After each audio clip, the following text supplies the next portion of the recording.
انا بتكلم الحكم يعني انا دلوقتي كاطهر يعني خد بالك النهارده الحكم نازل عايز يكسب. لا يعني هم انت واضح ان هم اللي عاملين ضربه الجزاء. لا انا مش مقتنع بكده طبعا. حلو، لكن وضربه الجزاء الجون صدها. مستحيل انا كلاعب في الهلال. انا بتكلم في نقطه ابراهيم اللي ابراهيم قالها ان هم متفقين على التعادل مثلا صح؟ انا لا لا لا ما ده ما يوصلش الهلال 100%. مش ده الجول لا بالعكس خد بالك انت لو طبيعي سان داونز لو لعب بالفرقه فول تيم هيكسب. لا هو انت لا لو لعب بالقوه بتاعته اللي هو نازل مهتم بالماتش يعني الماتش ده لو بالنسبه له مهم جدا ان هو يكسب سان داونز تكسب. لو عايز يسيب كان ساب يا ابراهيم برضه كان خسر. ماشي انا متفق مع الكابتن وائل. بس خلينا نتكلم بس هم ما يكونوش شادين النهارده. مش شادين بالعكس وده طبيعي. شوف كم من نقل الكوره ورا وبالتعب كتير يعني وفاتحين الملعب والمباراه. بس اقول لك على حاجه تحس ان مباراه وديه. الهلال ضيع فرص صح وراح والجيم كان مفتوح صح.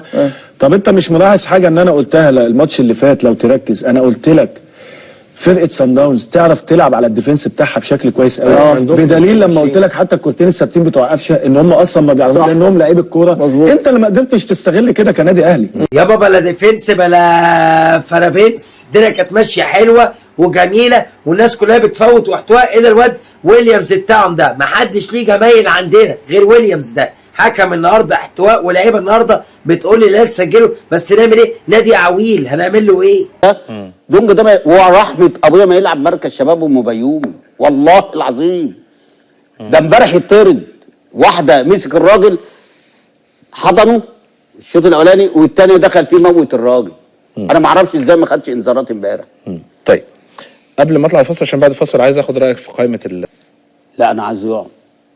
انت بتحب ان هو يقعد بص عشان اكتر من كده يعني عشان يجيب ظرافه بقى لما يخليك مثلا ثامن وتاسع عشان ما نسمعش حد يقول لك ايه ده فريرا لو كان هيجيب افريقيا زي ما الناس دلوقتي يقول لك ايه ولاعيبه كبيره ولاعيبه رموز في نادي الزمالك يقول لك مشي فانت كده كسرته